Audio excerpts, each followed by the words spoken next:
अस्सलाम वालेकुम स्टूडेंट्स, क्या हाल है आप सबका। जी, आज का हमारा जो टॉपिक है वो है simple random sampling. Simple random sampling is a procedure of selecting a sample of size n units from population of capital n units. मैंने ये आपको पहले भी बताया था कि सैम्पल के जो भी हमारे एलिमेंट्स होंगे और सैम्पल को हम स्मॉल लेटर से शो करेंगे, और जो हमारे पॉपुलेशन के एलिमेंट्स और पॉपुलेशन को जो भी हम एस्टिमेट से उससे पॉपुलेशन से ड्रॉ करेंगे उसको हम कैपिटल लेटर से शो करेंगे। ठीक है, इसीलिए इधर सैम्पल को हमने स्मॉल एन से शो करते हैं हमेशा, और पॉपुलेशन को कैपिटल एन से शो करते हैं आपस में डिफ्रेंशिएट करने के लिए।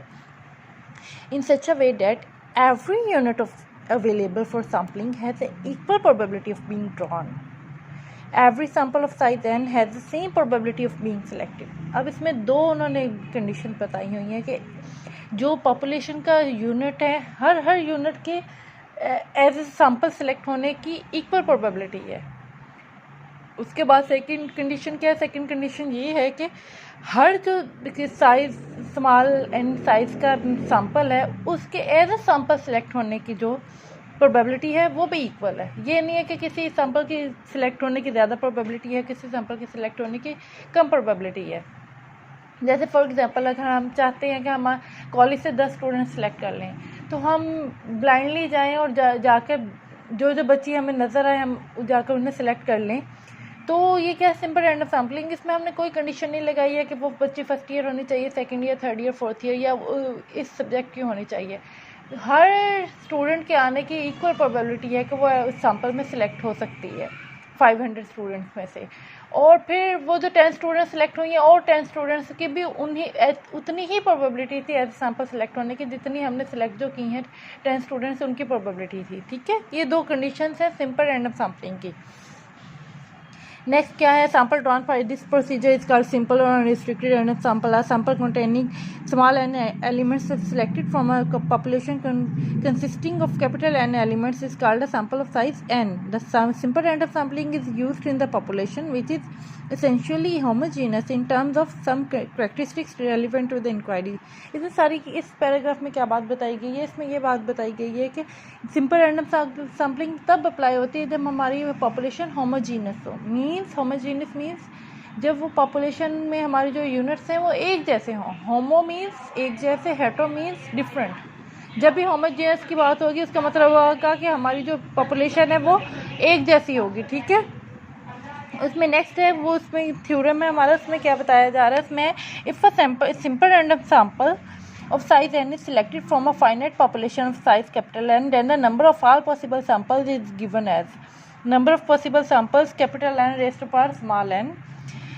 If the sampling is done with replacement, number of possible samples capital N permutation small n if simple sampling is done without replacement. इसमें नेक्स्ट इसका प्रूफ है, ये इसकी एक्सप्लेनेशन है कि क्यों ऐसे है।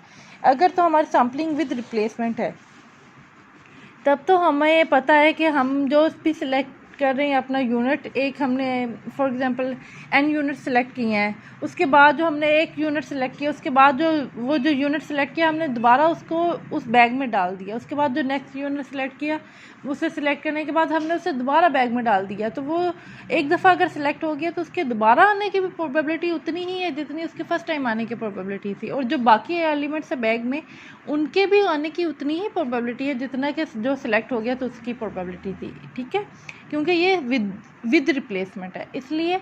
तो हमारी जो अगर हम कंबाइन करते जाएंगे हम अपने n times small n times हमने सैम्पल्स कितना सेलेक्ट करना है, हमारा सैम्पल साइज़ क्या है? Small n. तो हमारे जो कैपिटल एन आपस में मल्टीप्लाई करते जाते हैं, तो हमारे स्मॉल एन टाइम्स हम कैपिटल एन का मल्टीप्लाई कर रहे हैं क्योंकि हमारे एक यूनिट के आने की प्रोबेबिलिटी कैपिटल एन है। तो क्या है? Capital n raised to power small n. ये हमारी हो गई विद रिप्लेसमेंट की। And then same as it is without replacement की है। विदाउट रिप्लेसमेंट में अगर हम एक यूनिट सेलेक्ट कर लेते हैं अपने सैम्पल में तो वो हम रिटर्न नहीं करेंगे। हम जो नेक्स्ट सेलेक्ट करेंगे वो हमारा उसमें वो वाला एलिमेंट शामिल नहीं हो सकते जो हम पहले सेलेक्ट कर चुके हैं। तो वो हमारे जो नेक्स्ट एलिमेंट हमने सेलेक्ट किया सैम्पल वो कितने में से आया? कैपिटल N-1, क्योंकि उसमें से एक यूनिट निकल गया। फिर वो जो उससे नेक्स्ट आएगा उसमें से 2 यूनिट निकल चुके होंगे, तो हमारा नेक्स्ट क्या हो जाएगा? Capital N-2। तो अगर जो तीसरा आएगा उसमें से वो 3 यूनिट्स निकल चुके हैं, हमने वो रिप्लेस नहीं करने, तो वो क्या हो जाएगा capital N-3।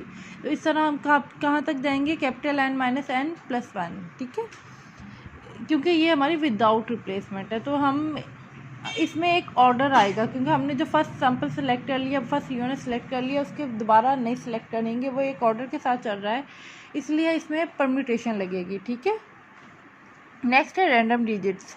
Our table of random digits consists of a sequence of digits designed to represent the result of a sample random sampling with replacement from a population of digits 0, 1 to 2 n।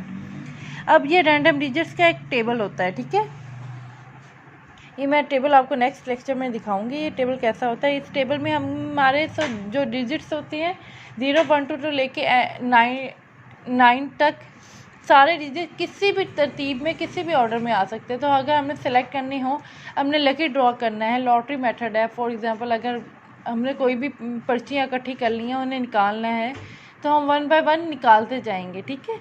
या हम उसे random digit table use करके निकाल सकते हैं।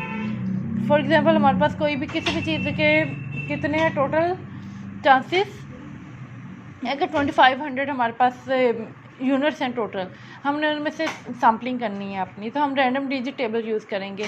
Table को आपकी मर्ज़ी है, चाहे आप रो वाइज यूज़ करें या कॉलम वाइज यूज़ करें, ठीक है। रो वाइज यूज़ करेंगे तब भी, या किसी भी कॉलम को लेके आप नीचे से नीचे जाते जाएंगे, तो आपको जो जो डिजिट आएगा आप वो वाला नंबर सेलेक्ट करते जाएंगे। अगर 2500 है, हमने 4 का सैम्पल सेलेक्ट करना है, तो हम फर्स्ट कॉलम फॉर एग्जांपल अगर हम ले लेते हैं, तो फर्स्ट कॉलम नीचे चलते जाते जाएंगे, तो वो सारा हम रैंडम डिजिट से कैलकुलेट करते जाएंगे, ठीक है। इसमें नेक्स्ट है लॉटरी मेथड। आपको पता है लॉटरी मेथड में क्या होता है। In this method are distinct and different serial number from 1 to capital N is assigned to every unit of the population of capital N units, and the number is recorded on a card or a slip of paper.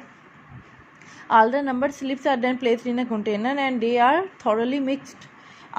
Blind selection is made of the number of slips required to constitute the desired size of the sample.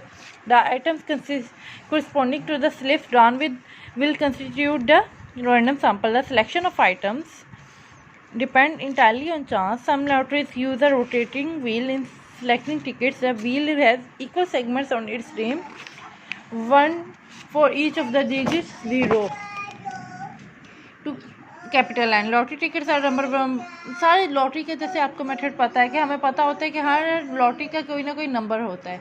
तो अगर for example अगर हमने किसी container में किसी drum में डाल दिया, हम उसको घुमाएंगे, उसके बाद हम कोई भी जो होगी पर्ची हाथ में उठा लेंगे, वो उसके जो भी हमने यूनिट सेलेक्ट किया उसके आने की इक्वल प्रोबेबिलिटी थी बाकी जो भी हमारे यूनिट थे उसके कंटेनर में उनसे, ठीक है। नेक्स्ट भी आप पढ़ लीजिएगा यूजिंग रैंडम डिजिट्स हम कैसे कर सकते हैं। नेक्स्ट है stratified sampling. Stratified sampling, if the elements in the population are not homogeneous, then the population is divided into non-overlapping homogeneous subgroups called strata, and sample is drawn separately for each stratum by simple random sampling. This sample is called stratified random sample. The process of dividing a heterogeneous population into homogeneous subgroups is called stratification. अब इसमें क्या है, पहले मैंने आपको क्या है simple random sampling में, जब हमारा डाटा होमोजीनस होगा तब हमने अपनी सिंपल रैंडम सैम्पलिंग करनी है। लेकिन अगर हमारा डाटा पॉपुलेशन में हेटेरोजीनस है तब हम क्या करेंगे, stratified random sampling. Stratified random sampling में क्या करेंगे, पहले हम अपनी जो हेटेरोजीनस पॉपुलेशन है उसके डिफरेंट ग्रुप्स बना लेंगे जिसके अंदर यूनिट्स होमोजीनस होंगे, ठीक है।